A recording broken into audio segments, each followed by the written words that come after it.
Hey Ella, did you get to the app? That was so good. Oh my gosh, such a high school. Hello, right? Friends away, listen up! We have a very special guest today. The author of Follow Your Heart. Now, what inspired you to write this marvelous book? Now that you are all teenagers, you need to understand that there are many challenges in life. The meaning behind my book is that I created demonstrates that through hard times we lose confidence and struggle. However, friendship is what helps us to survive. The characters that I based my story on are Primrose Everdeen from The Hunger Games by Susan Collins and Fox from Margaret Wild's Fox. I was inspired to write this story as it demonstrates that you can find friendships in the most unexpected places and that you can never judge a book by its cover.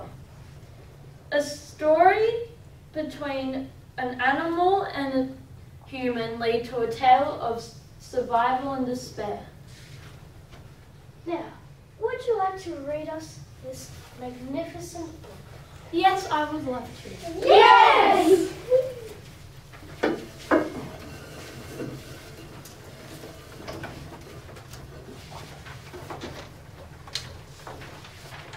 Primrose hated the musky and dirty smell of her tiny, miserable mess of a house. Remnants of animals, especially foxes, hang on the flaky walls.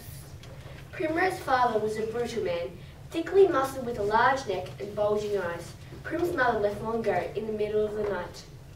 Prim's father often told her to never trust foxes, for they were cunning and malicious.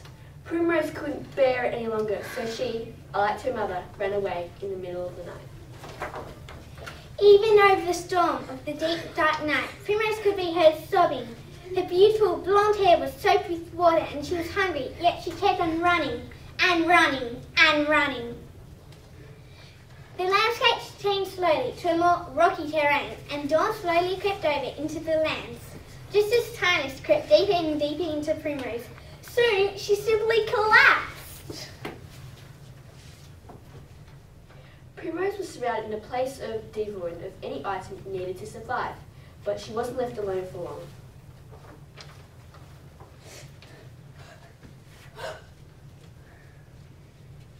Prim was terrified, and despite how much she disliked her father, those cunning eyes of the fox made her think of him. Don't trust foxes. Hi, my name's Fox. I have brought you food and water. What is your name, human? Fox seemed cautious too. Foxes didn't trust humans either. Humans shot foxes. There was almost a cunning and sly look in the fox's eye, almost like he had a plan. Quickly, it vanished. Primrose, thanks. Fox and Primrose had a small conversation eventually. Fox had seemed almost overkind to Prim. Unusual. That night, Prim slept feverishly, tossing and turning, mumbling her dreams. Prim woke for the 500th time that night. This time, however, she looked around the dark and damp cave. Where was Fox? Today was to be a beautiful day. The sun was already out and the heat was comforting. Fox came to Prim and spoke. Come to the river. Climb on my back.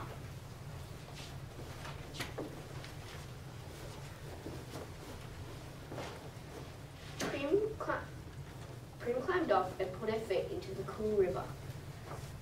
So, where do you come from? I was born in a little bastard hut. It wasn't much, but that's all I had. My mum left when I was young, but never mind.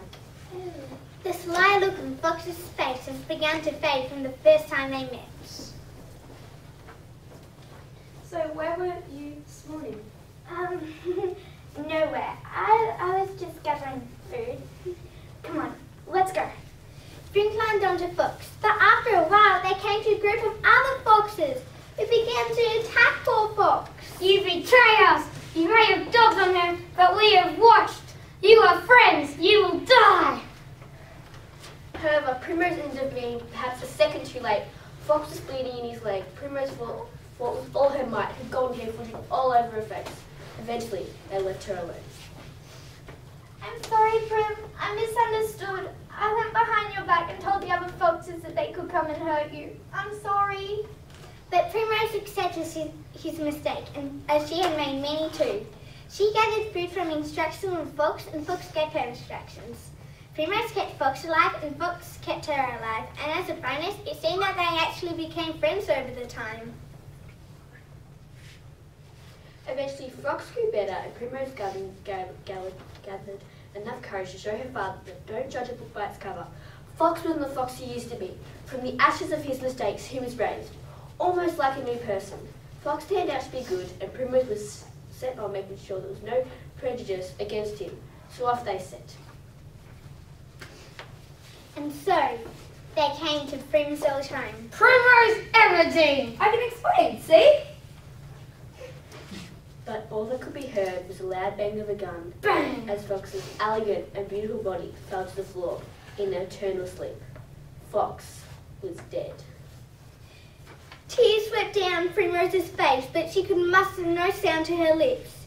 Her friend, her only friend, had been murdered. You see, in life, there is nothing but the food chain. Kill or be killed. Is everything to get above where you are, and rules without rules. The food chain doesn't have any. But for the first time, Prim could speak. No, where did that get you? Survival. One day you'll learn. Prim sprinted into the forest, clutching poor Fox's now cold body, crying.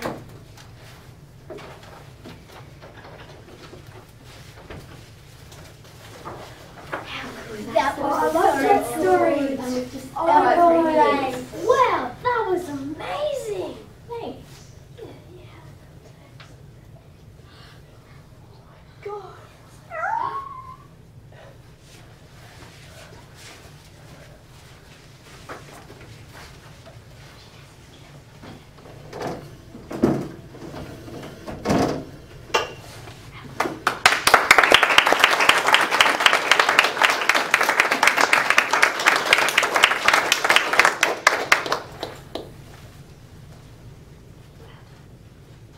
Thank you. Would you like to come over here and talk to us?